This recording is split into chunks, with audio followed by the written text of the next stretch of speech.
Assalamualaikum warahmatullahi wabarakatuh. Selamat pagi, sore, siang, Bapak Ibu dosen dan teman-teman sekalian. Perkenalkan, nama saya Ahmad Sabiul Rizkulo dengan NIM 073005000017 dari kelas TTA. Hari ini saya akan mempresentasikan materi mengenai kristal dan mineral. Mari kita mulai dengan definisinya terlebih dahulu. Mineral adalah substansi non-organik yang terbentuk secara ilmiah dan alami, memiliki komposisi kimia tertentu serta struktur kristal yang teratur. Mineral berperan penting dalam berbagai fungsi tubuh manusia seperti pertumbuhan dan proses metabolisme.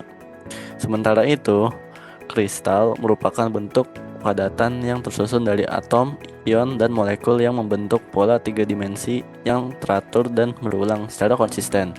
Dapat disimpulkan bahwa mineral memiliki struktur kristal dan tidak semua kristal tergolong mineral. Lanjut. Oke, ini beberapa contoh mineral dan kristal yang sering kita jumpai. Antara lain tuh ada kuarsa. Mineral ini tuh untuk pembuatan kaca. Bentuk kristalnya adalah heksagonal, berasal dari proses magmatit. Terus ada kalsit juga.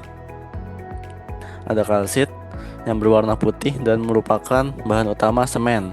Kalsit memiliki bentuk kristal trigonal dan terbentuk dari endapan laut. Terus yang ketiga ada pirit, dikenal sebagai emas palsu karena warnanya yang kuning keemasan. Terus ada intan, memiliki struktur kristal kubik dan merupakan hasil dari proses metamorfisme. Contoh lainnya tuh ada hematit.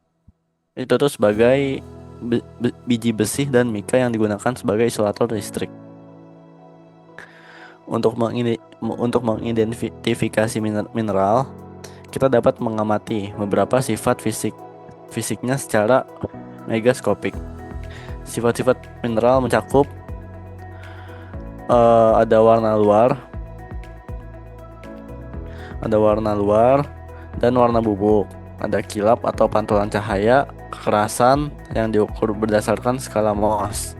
Terus ada pola belahan atau pecahan, serta sifat lainnya seperti berat jenis, tingkat, transparansi, kemagnetan, kelistrikan, dan sifat dalam tenacity.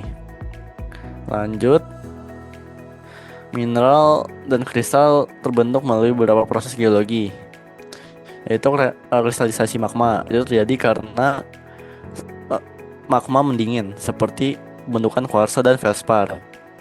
Terus ada presipitasi dari larutan, terjadi ketika mineral mengendap dari larutan, contohnya garam atau halit yang terbentuk dari penguapan laut.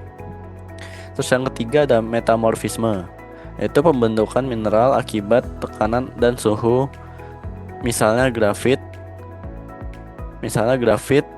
yang berubah menjadi intan. Terus yang keempat ada aktivitas hidrotermal, terjadi ketika air panas membawa dan mengendap logam. Terus yang kelima ada dari gas vulkanik, contohnya adalah belerang. Oke, lanjut. Yaitu ada di struktur kristal. Dalam ilmu kristalografi terdapat 7 sistem kristal utama yang membedakan berdasarkan bentuk geometrisnya. Yang pertama ada kubik, contohnya itu ada galena sama pirit. Ada tetragonal, contohnya zirkon. Ada heksagonal, contohnya kuarsa dan grafit. Yang keempat ada trigonal, contohnya kalsit. Yang kelima ada ortorombic, contohnya topas. Terus yang keenam ada monoklinik, contohnya gipsum dan mika. Dan yang terakhir ada triklinik, contohnya itu plagioklas. Oke, lanjut. Terus bagian kristal dan sifat kristal.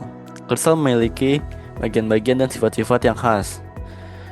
Bidang kristal adalah permukaan datar pada kristal, sedangkan sumbu kristal adalah garis khayal yang menunjukkan simetri.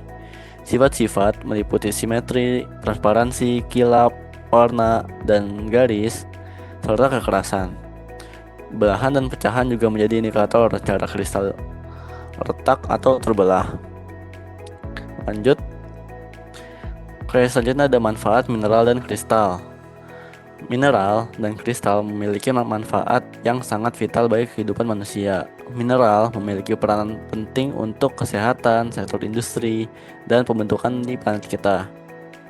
Terus, kristal memiliki kegunaan dalam bidang teknologi, seni, dan tradisi spiritual. Keduanya merupakan sumber daya alam yang penting bagi kehidupan. Oke, selanjutnya ada di kesimpulan. Mineral adalah zat padat anorganik alami dengan komposisi dan struktur kristal tertentu. Kristal merupakan bentuk padat dengan susunan atom teratur dan terbentuk dari mineral. Mineral berfungsi sebagai penyusun batuan, sementara kristal menjadi bentuk teratur dari atom-atom di dalamnya. Keduanya memiliki peran penting dalam pembentukan bumi, industri, dan kehidupan. Demikian presentasi dari saya. Kurang lebih mohon maaf. Assalamualaikum warahmatullahi wabarakatuh.